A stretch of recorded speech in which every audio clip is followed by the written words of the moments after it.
How's it going, YouTube? Welcome back to the land of Skyrim. Last time we made it to the College of Winterhold, got a little I care introduction. little for idle conversation, but perhaps you need help with conjuration magic. Ooh, I would like some help. If you require assistance with summoning techniques, please let me know. Do I have to pay If you for would, this? Please also contain your summons to the college grounds. The locals do not need to be agitated further by Atronachs roaming their town. The summoning of undead is even less advisable outside the college. Can you teach me about it?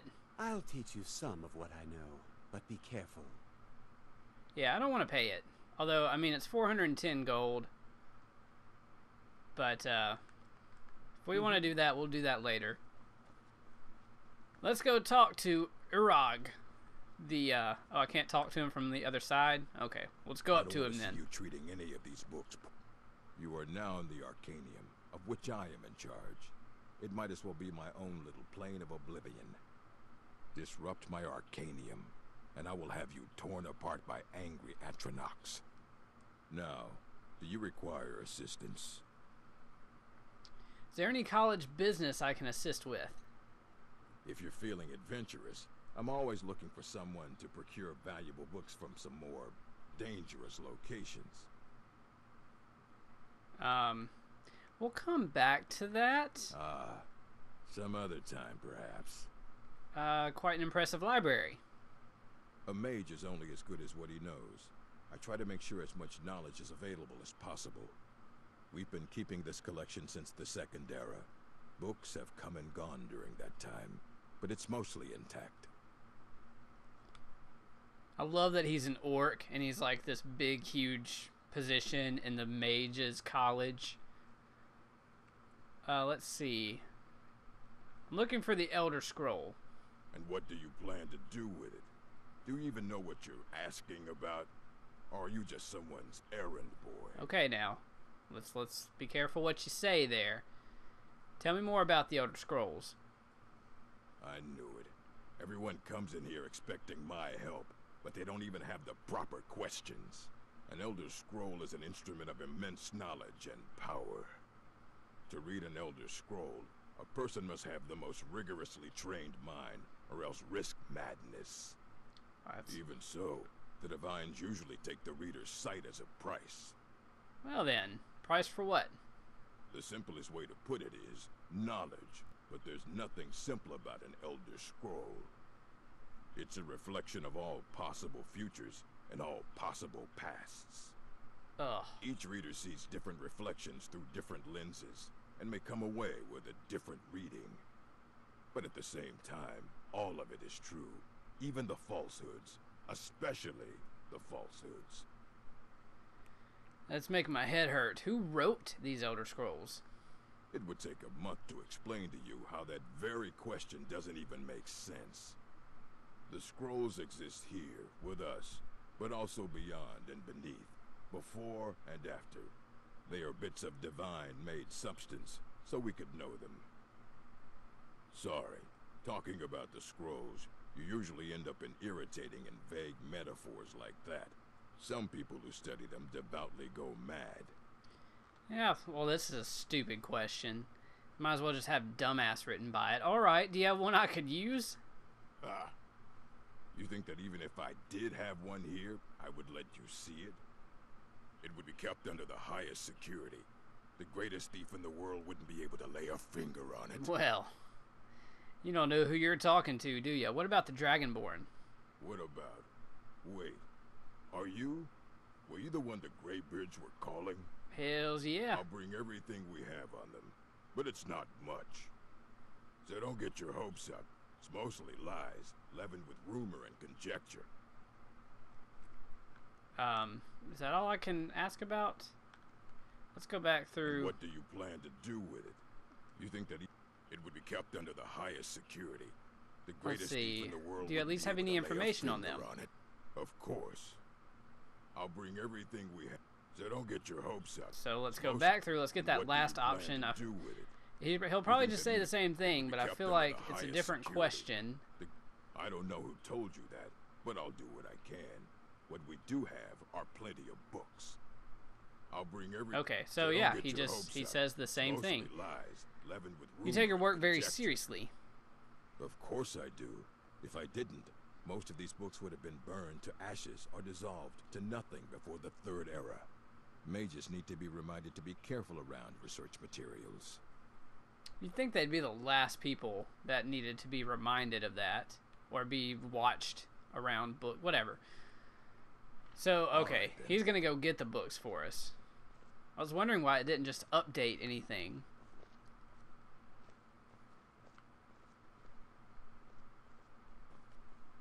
Where you Here going? go. Try not to spill anything on them. You still have the arrow above your head, man. I don't want to see you treating any of these books poorly. Hundreds of years have gone into assembling this collection. It's going to stay pristine, understand? Oh, here we go. Okay. So there's a lot of stuff in that book. We'll just take it for now. Effects of the Elder Scrolls. So let's just ask him about the book now. You need a book? Making you turn your You head talk too to far. me. Let's be a little nicer Otherwise here. you're going to find yourself in a lot of pain. I don't care if you wrote it yourself. If you want a book from here, you go through me. This Ruminations book is incomprehensible. I'll have to read some of it. Aye, that's the work of Septimus Cygnus. He's the world's master of the nature of Elder Scrolls. But, well, he's been gone for a long while. Too long. Where'd he go? Somewhere up north, in the ice fields. He said he found some old Dwemer artifact, but well, that was years ago. Haven't heard from him since. Alright, so we have to find Septimus Cygnus. It's a Cygnus. Let's go. Actually, was it Ruminations or something? Ruminations of the Elder Scrolls. Let's read it. Imagine living beneath. Hold on, I want to see 2, 3, 4. You know what? I'm going to read it. Imagine living beneath the waves with a strong-sided blessing of most excellent fabric. Holding the fabric over your gills, you would begin to breathe, drink its warp and weft. Though the plant matter fibers imbue your soul, the wretched plankton would pollute the cloth until it stank to heavens of prophecy. This is one manner in which the scrolls first came to pass, but we are the sea, or the breather, are we the sea, or the breather, or the fabric? Or are we the breath itself? Can we flow through scrolls as knowledge flows through, being the water, or are we the stuck morass of sea filth that gathers on the edge? Imagine again, this time but different. A bird cresting the wind is lifted by a gust and downed by a stone. But the stone can come from above if the bird is upside down. What? Where then did the gust come from? In which direction did the gods send either? Or has the bird decreed their presence by her own mind-making? The all-sight of the scrolls makes a turning of the mind such that relative positions are absolute in their primacy. I ask you again to imagine for me. This time you are beneath the ground, a tiny acorn planted by some well-meaning elf maiden of the woodlands for her pleasure. You wish to grow but fear what you may become, so you push off the water, the dirt, the sun to stay in your hole, but it is the very pushing that you become a tree in spite of yourself. How did that happen? What? The acorn is kind of tree egg in this instance, and the knowledge is water and sun. We are the chicken inside the egg, but also the dirt. The knowledge from the scrolls is what we push against to become full-sided ourselves. One final imagining before your mind closes from the shock of ever knowing. You are now a flame burning bright blue within a vast emptiness. In time you see your brothers and sisters, burnings of their own in the distance and along your side. A sea of pinpoints, a constellation of memories. Each burns bright, then flickers. Then two more take its place, but not forever, lest the void fills with rancid light that sucks the thought. Each of our minds is actually the emptiness, and the learnings of the scrolls are the pinpoints. Without their stabbing light, my consciousness would be as a vast nothingness, unknowing its emptiness, as a void is unknowing of itself. But the burnings are dangerous and must be carefully tended and minded and brought to themselves and spread to their siblings. Ruminations of the Elder Scrolls. Well, I understood none of that, so I don't know if you're supposed to be able to make sense of it, but I would have to read it like, I don't know, 10 more times in order to kind of wade through the bullshit that he wrote and see what he's trying to say. From what I get, basically there's stuff, and then the scrolls is like the knowledge that lets you live or something. I don't know. But what we're going to do is we're going to head out of the college here. Out of the college. We got our education. And we're graduating now. We're just leaving. We're leaving college. While the mages of College of Winterhold gladly share knowledge amongst themselves, they do not offer most services to the rest of Skyrim. They seem pretty stuck up in the last episode. Pretty damn stuck up. But, you know, I guess mages kind of get that attitude. They know better.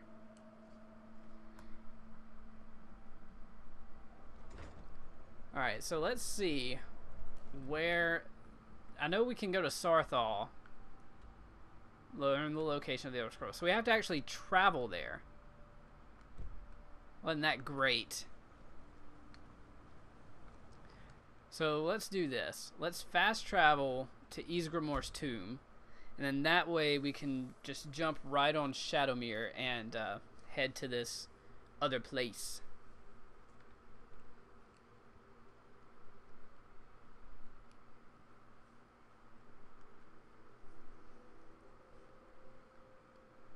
So Nocturnal, we just saw her. She's the Daedric mistress of stealth and shadow and a patron to thieves. To thieves. We are an assassin and a thief and a companion for that matter.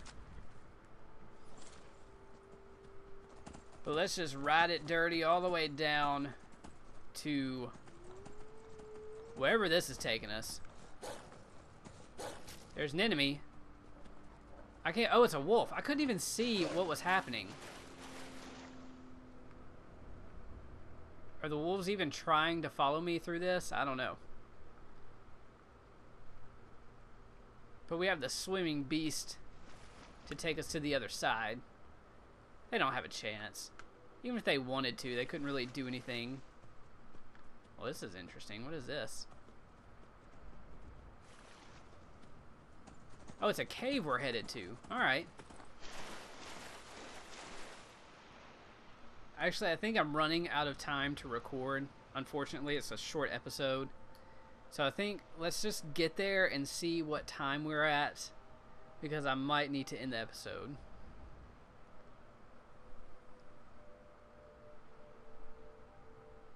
So let's pick it up, Shadowmere. I know you can... Oh no! Oh no! That is not what I wanted to do. That is not at all what I wanted to do. That's a way to save time.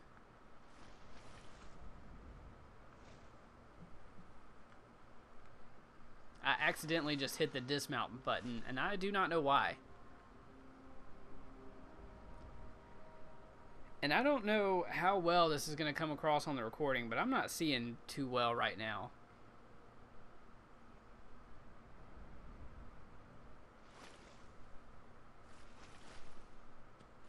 I might just try to make sure it's a little brighter on the recording. I mean, I can see the snow, but I just don't really see a lot of detail.